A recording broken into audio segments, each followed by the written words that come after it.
Hello guys, अब next video is upon topic GST council. मैंने आपको पिछली वीडियो में करवाए थे इसके ये वाले टॉपिक्स। देखो, ऑफिसर वाले एडमिनिस्ट्रेशन की पावर्स क्या होती हैं और एडमिनिस्ट्रेशन का हमने मीनिंग किया था लास्ट वीडियो में। इस वीडियो में हम कर रहे हैं जीएसटी काउंसिल एंड हम कोशिश करेंगे कि जो हमारा अपॉइंटमेंट ऑफ जीएसटी ऑफिसर है ये भी टॉपिक इसी वीडियो में कवर हो जाए, देन हमारा चैप्टर ये फिनिश हो जाएगा। ठीक है, फर्स्ट हम देखते हैं जीएसटी काउंसिल क्या होता है। जीएसटी काउंसिल इम्प्लीमेंट कैसे हुआ था? To implement GST constitution.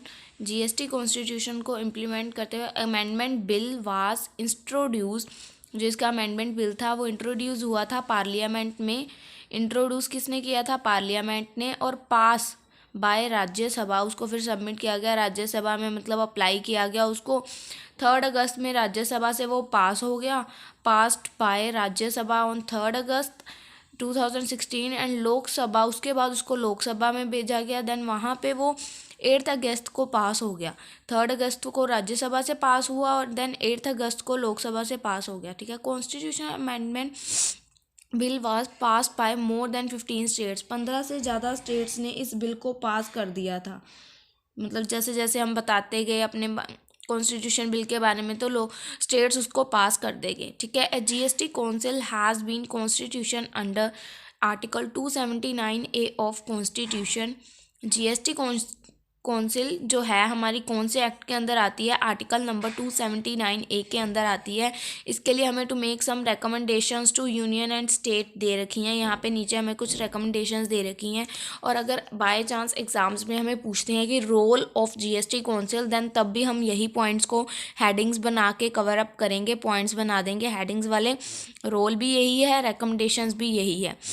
ठीक है, देखो फर्स्ट क्या है। फर्स्ट इन्होंने या इनका रोल या इन्होंने क्या रेकमेंड किया था? Taxes, cesses and surcharge levied by the union. जो भी ये लिवाए होते थे टैक्सेस वगैरह, सेसेस वगैरह, इसको इन्होंने सब्ज्यूम्ड ख़त्म कर दिया। The states and the local bodies which may subsumed in the GST, जो कि ये ख़त्म हो गए। देन सेकंड था goods and services that may be subjected to और एग्जम्प्टेड फ्रॉम द जीएसटी। जो गुड्स एग्जम्प्टेड थे, गुड्स को एग्जम्प्टेड कर दिया। जिनकी मतलब एग्जम्प्टेड मतलब जो गुड्स हमारे आउट ऑफ द स्टेट जा रहे हैं उनमें एग्जम्पशन होगी कि नो रिलेटेड प्रोडक्ट सप्लाई होने लग गए। देन थर्ड था the threshold limit of turnover below.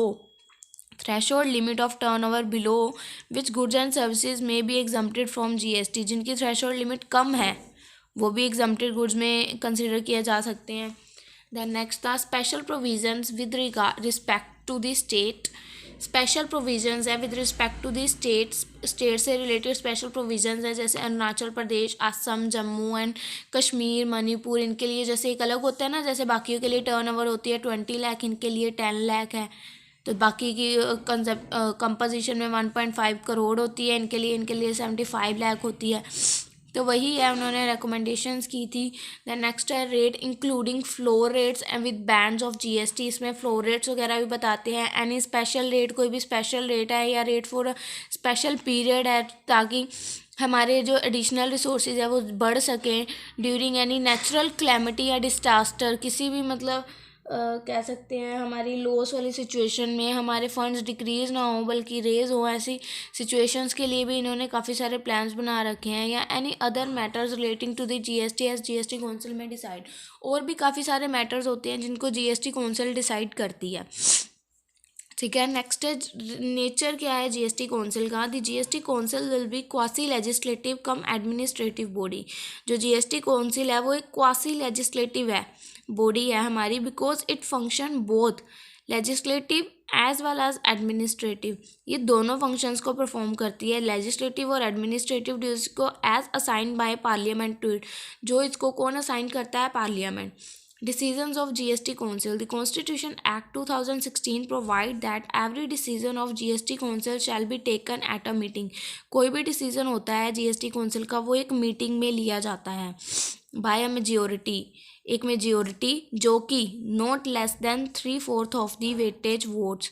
जो 3/4 मेंबर्स अवेलेबल होने चाहिए और उनकी मेजोरिटी, जैसे कहते हैं ना हम 70 कोई भी चीज़ करनी है तो वोट कर लो, 75% पर्सन जिसके लिए राज़ी होंगे वही चीज़ करेंगे, वही है 3/4 पर्सनस की मेजोरिटी होनी चाहिए जितने बंदे वहाँ पे उस टाइम प्रेजेंट हैं उसमें से 3/4 की मेजोरिटी होनी चाहिए कि ये चीज़ होनी चाहिए, देन वो मीटिंग में डिसाइड होता है और वही फिर होता है। ठीक है, इस पर हम वोटिंग कौन कौन कर सकता है? The votes of central government shall have weightage. जो सेंट्रल गवर्नमेंट की वोट करने की वेटेज है, मतलब एवरेज है, वो 1/3 है। कि जो सेंट्रल गवर्नमेंट है वो सिर्फ 1/3 तक उसका हिस्सा है, उसी में से वोट्स कर सकती है। और जो स्टेट गवर्नमेंट की वोटेज करने की वेटेज है वो है 2/3 of the total votes. 2/3 votes state government कर सकती है और 1/3 वोट सेंट्रल गवर्नमेंट के बंदे कर सकते हैं, ना इससे ज़्यादा ना इससे कम। क्यूरम नेक्स्ट है हमारा क्यूरम। क्यूरम मतलब होता है present at the time, meeting के समय प्रेजेंट होने चाहिए। तो 1/2 of the total number of members of GST council are compulsory to present. 50% members का प्रेजेंट होना मीटिंग में, किसी भी मीटिंग में कंपल्शन होता है।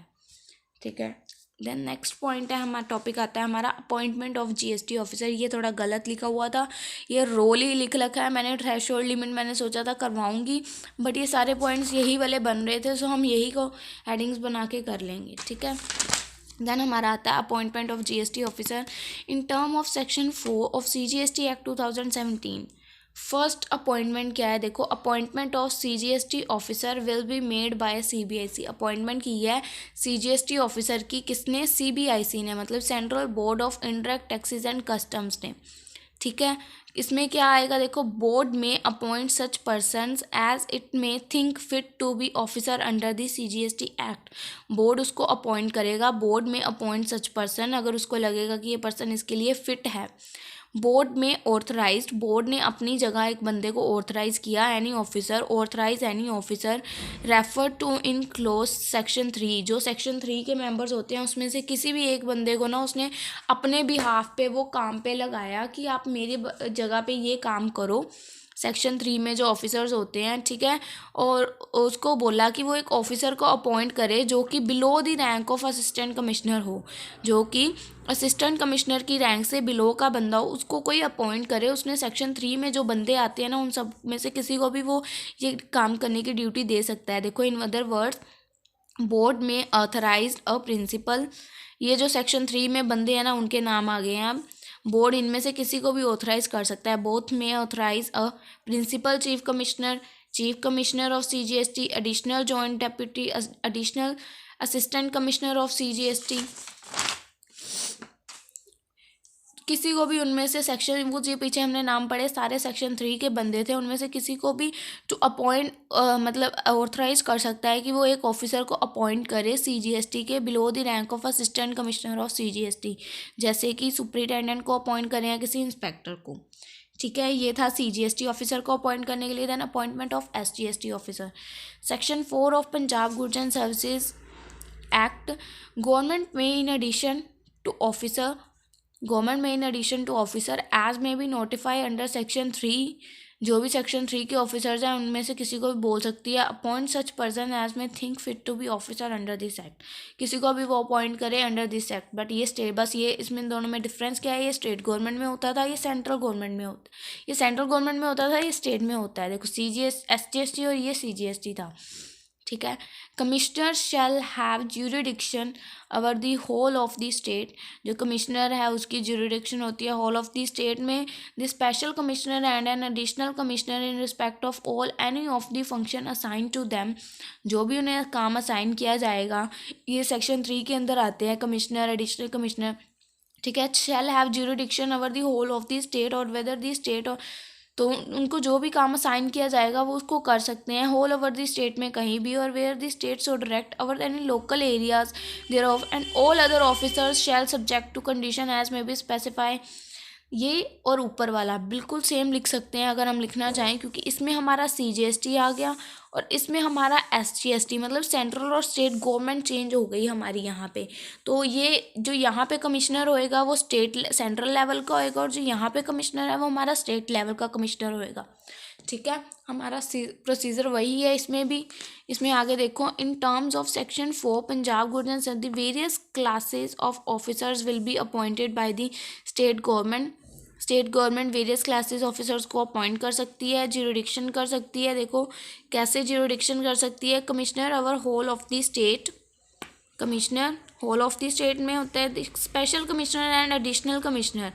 Over whole of the state commissioner जो है over whole of the state हो गया अकेला, जो हमारा अकेला कमिश्नर है वो होल ओवर द स्टेट, और जो स्पेशल कमिश्नर या एडिशनल कमिश्नर है वो over whole of the state तो है ही है, और where the state government so direct over any local areas, और ये लोकल एरियाज और कहीं पे भी सो डायरेक्टली काम कर सकता है। ठीक है, इसके पास एक पावर बढ़ गई, ये अकेला स्टेट में था, ये स्टेट और स्टेट गवर्नमेंट से डायरेक्ट है और अवर लोकल एरियाज। ठीक है, देन अगला है all other officers over whole of the state or over such areas as the commissioner may by order specify.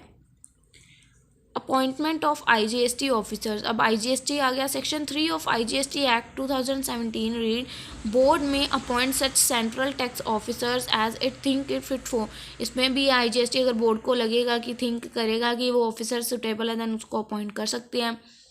ये टॉपिक इतना इंपॉर्टेंट नहीं था, फिर भी हमने थोड़ा सा किया है अपॉइंटमेंट ऑफ GST ऑफिसर, और ये GST काउंसिल ये 5 मार्क्स में आ सकता है, थोड़े से चांसेस हैं, ज़्यादा नहीं है, तो हमने देख लिया है एक बार। हमारा 5 मार्क्स इतना आई थिंक कवर अप हो गया है। सो नेक्स्ट वीडियो में मिलते हैं।